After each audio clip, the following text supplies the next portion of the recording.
Hi everyone, welcome back to another episode of the Fitness Education Series produced by the Australian Fitness Academy. It's like progressive overload for your brain. I'm your host, Tom Rock, and for today's episode I've brought in the team, student support education team. We've got Becc, Steph. You got Eddie. Aaron. Eddie's here somewhat.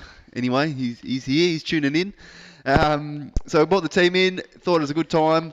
We're in the middle of the break. We've just had New Year's, so it's a good time to get a chat about some different holiday topics, I guess, when it comes to fitness and training. We've sort of done similar things last year. I think we've talked about goal setting, resolution, and we've done stuff, but a good chance to get some new perspective on it, how we're going.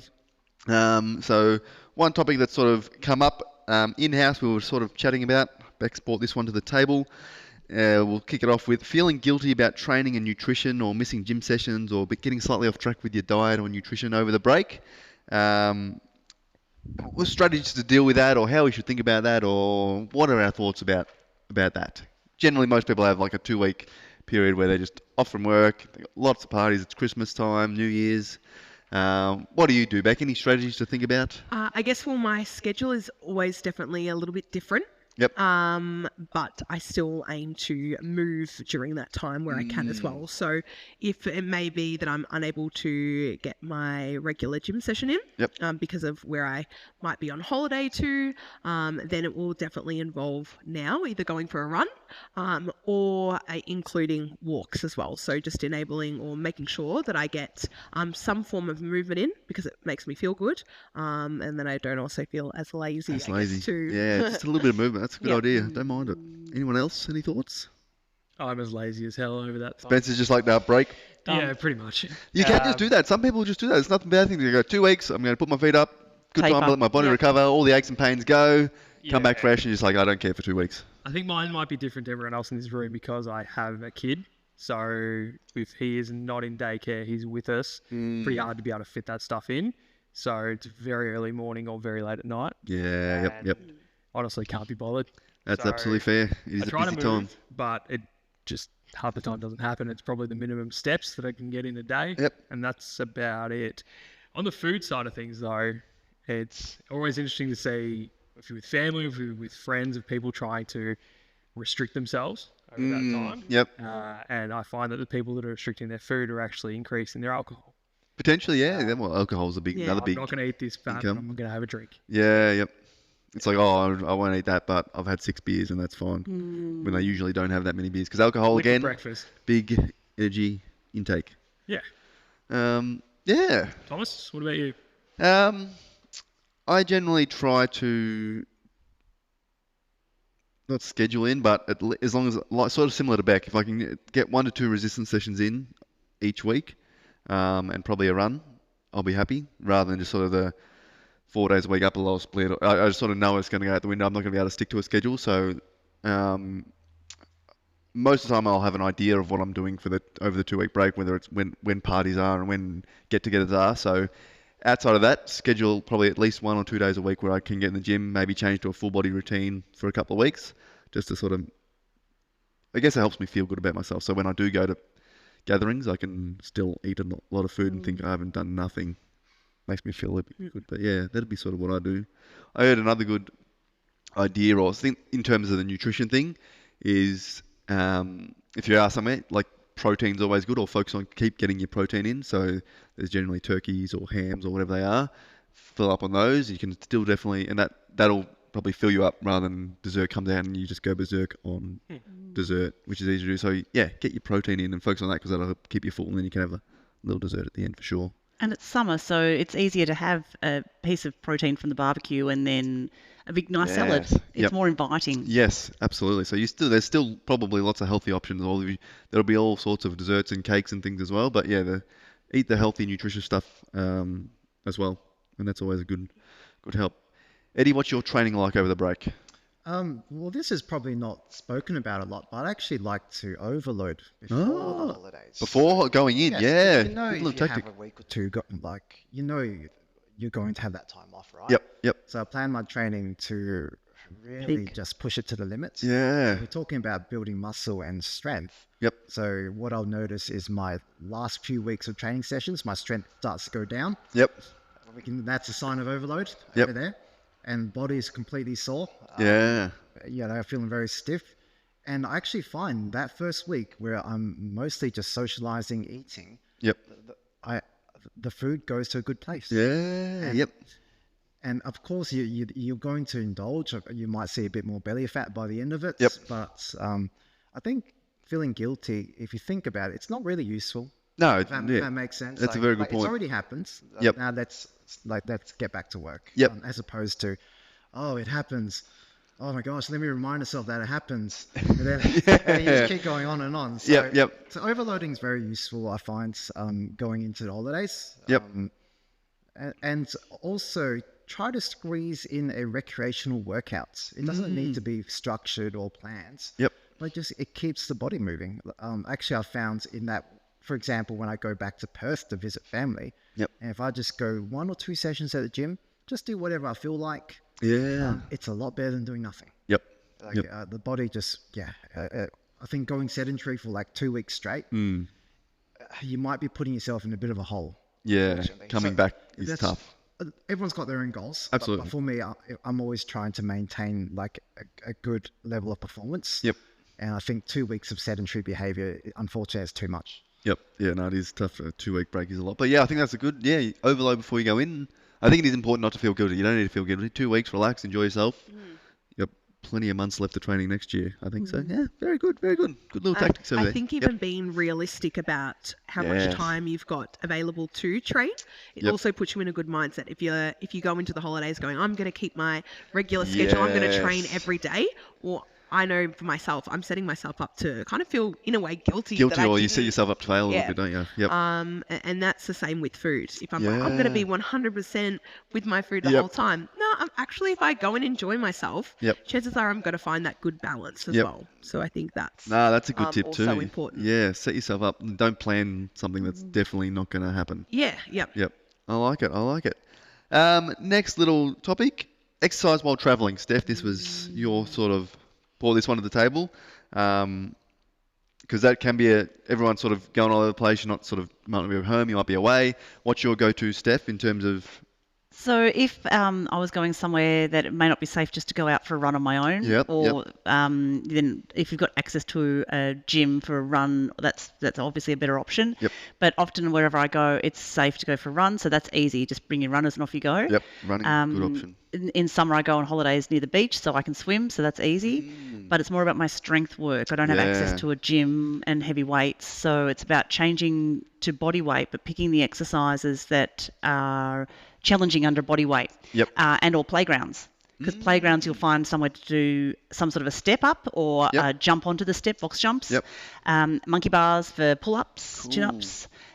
So using those facilities, or you can, decline push-ups, put your feet on the step. Yep. So go to playgrounds and muck around in them. If you get up, well, most people don't get up at 6 a.m. on holidays, but get up earlier before the kids are in the playground. And use the playground facilities as your strength workout is really good. That's a good idea. I think body weight is definitely something we sort of forget about a lot, even as personal trainers. You go into fitness, it's like, well, once you get weights, you do weights, but there's lots of options out there to make body weight challenging enough. Yeah, single leg, sit to stand. And move, which is cool. Any other thoughts? Talked about bands before. Resistance bands are really good, I think, because you can chuck them in your bag. They don't take up much room, and you can get that little bit of resistance and add it to your workout. So resistance bands for me, traveling, is really, I really have good. seen people buy a watermelon or a pumpkin. And use that as a weight? Yeah, there you Wow. go. Yeah, I have to say, I've travelled quite a lot in the last 10 years, and I've always found a gym. Yep. Whether it was in Ibiza, Cool. in London, I always made sure there was a gym available. When I was in Hawaii, I just found a playground. Yep. And it does seem a bit strange if you're traveling with other people, because they're probably not going to the gym. Yeah. But over such a long period, it's just become normal to me. Yeah, yep. I think part of the challenge is just normalizing it. Yeah, definitely. I don't think it's... Yeah, I think that's a really good point. I think I found a gym in Bali when I went to Bali. Yeah, it is cool. It is like a new experience. You travel, you've been to a gym. You've got to go to a Yeah. gym in a different country or a different It's place. actually kind of fun going Yeah, to it a new is. gym. It's Yep. exciting. You can meet different people Yeah. and try out sometimes new equipment Yeah. Yep. as well. Yeah. So if you're going somewhere travelling, just Google, find the local gym and hit them up for a session. That's not a bad idea. Don't mind that at all. And the last thing we'll touch on, I think, is New Year's resolutions, fitness goals. What do you think, Spence? You like New Year's resolutions?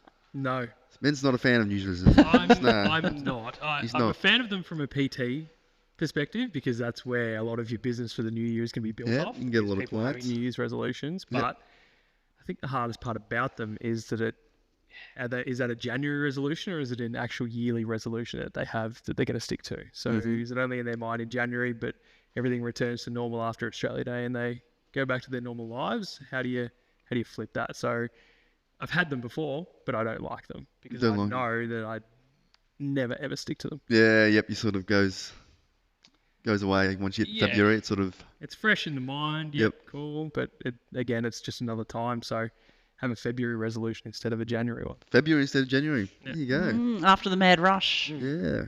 Anyone else do you make New Never. Year's resolutions? Anyone? Thoughts? Beck? Never really No, said. I guess. Well, I've got like my own kind of Yeah. goal. Like this year, I've kind of found that I've enjoyed my running. Yep. And I really want to challenge that. I don't want to say what it is right now because then I'm gonna have to be committed to it. Yeah, that's fair. That's fair. Yep, we'll keep that goal secret till. But is that a New Year's resolution or just a goal that you That's just a goal. have? Yeah. That's just a goal Yeah. that I've had, and Yeah. I guess I started Yep. working on it from the end of 2024. So Yep. it's a continuation Yep. into the new year. Yep. Yeah. Eddie, do you make New Year's resolutions for fitness? Me personally, I prefer to reaffirmations because a resolution is usually a very extreme shift. Yeah, that's a good You point. know, I'm going to join a gym. I'm going to completely change up my lifestyle. Yeah. Change everything up. And I prefer something a bit more in the middle where Yep. it's like, okay, this is what worked well this year. Next year, let's focus more on that Yeah. Yep. and just refocus and reaffirm. I think that's a good option. I think it's a good thought. Is people go for these huge, big New Year's resolutions, and then day one it's like this huge lifestyle change. And we probably know from our experience working with people is that if they go too much to big changes, it doesn't really stick. It's funny as a PT client. I once had a new client. Yep. And she said, "I'm going to turn up every day. I'm going to go to every class." And she had so much energy. Yep. And after that first session, I never saw her again. Wow. Yeah, she never turned up to the gym again. Yeah. And unfortunately, that type of energy can be hard to sustain. Yes. Yep. So they burn themselves out fairly quickly. Overcommit.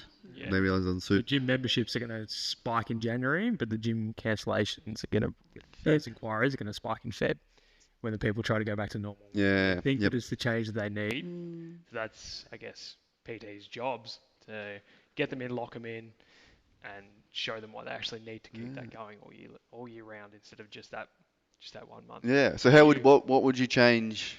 How would you plan? Like if someone wanted to make a New Year's resolution, what advice would you give them? Do you think? Apart from I don't like them, don't do them. Plan it out properly. Plan it out properly. Yep. Write it down. Like Beck said, she doesn't want to tell anyone what it actually is. If you don't tell I should anyone, be you don't have to do Yeah, it. because then it's commitment Yeah. to it. Yeah, so yeah. both write it down plus confide in someone who's going to actually keep you to it. And especially as a trainer, you can help that client to break that goal down into smaller, Yeah. more manageable, achievable Yep. goals as well. So they can be ticking off those milestones that they do feel like they are achieving their goal. Like, because it's now this smaller kind of goals Yeah. which lead to their Bigger bigger goal. goal. And I think that's like the job of a PT to be able to work out that client's goal and then break it down Yep. from there. I think that's a really good idea. Giving them a little goal or showing them the steps to get to their larger goal. Because that's the problem with if I do a New Year's resolution, it's like run a marathon. I'm not going to do that in a month. So if Yep. I can't measure my progress or have the steps in place, I'm going to I give up. I'm never going to get there. I don't know what to do. Let's do a 5K first, then a 10K. That you know, would be the better idea. Exactly. Yeah. Cool. Or even like last year, I had a client come to me and start, and her initial goal was she wanted to lose 25 kilos. Yep. And we like obviously had the discussion that it's going to take time to do that, and she stuck it out over a year. It was only, what are we now? It was October last year, so October 2024, that she hit her 25 kilo weight loss goal. Unreal. So I think, yeah, we were able to break that down, make it more realistic. She had holidays, things in place, planned. Yeah. We worked around that. So Yep. I think breaking those goals down and being realistic gets Yeah. you closer to that bigger goal. Yeah, I think that making it realistic is a good one, or showing people what they. Yeah, you're not all of a sudden going to start running 5 days a week if you've never been running Yeah. before. So, any thoughts, Steph? What would your number one tip be? Yeah, I like the idea of breaking it down, because also Yeah. often we link New Year's resolutions with weight loss. Yep. And so someone might come in with this unrealistic, I want to lose 20 kilos. So if you say, okay, like Becc just said, we'll just let's actually put a plan in place over a timeline of months and make it achievable, because if it's not achievable, they're going to drop off, and no one's happy about that. Yeah, no one wants that. Eddie? Personally, I've found in the gym you have your technical challenges, which is what we've just spoken about, breaking down goals. But then you also have those adaptive challenges, really trying to adapt to this type of lifestyle, this type of stress, this type of workload. I think a lot of the juice happens in the adaptive challenges. So I like to tell people, think of the person who's just had a kid and they tell you, wow, being a parent's harder than I thought. Or a person who started the business and said, wow, I didn't know I had to do all this work, all these sacrifices. And getting fit, unfortunately, is a lot like that. You're trying to reverse a lifetime of well, we can call them bad habits, but let's just say habits that led you to Where you where you are now. Yep. Right? You're trying to reverse that. You're trying to replace them with different habits, and that is a monumental task. Yep. And I'd like to just remind everyone, sometimes your best defense is just having fun and enjoying what you do. Yeah. And finding something about it you like, and make it mean something to you, because that's going to help you see through those moments. Just like how you love your kids, how you love your business, that helps see you through. Yep. No, great advice. Anyway, that's awesome. Thanks for the chat, guys. Hopefully the listeners out there got something out of our holiday episode and some ideas of how to implement training over the break and set those New Year's resolution goals that we love so much. Aaron? Yes, excellent. If you've got any questions for the team at all, they come up, any topics you'd like to hear us all discuss, send an email to tom@afa.com.au. If you've got any other questions or topics, get in touch. Other than that, guys, enjoy the rest of your break. Have a good weekend, and I'll talk to you all soon.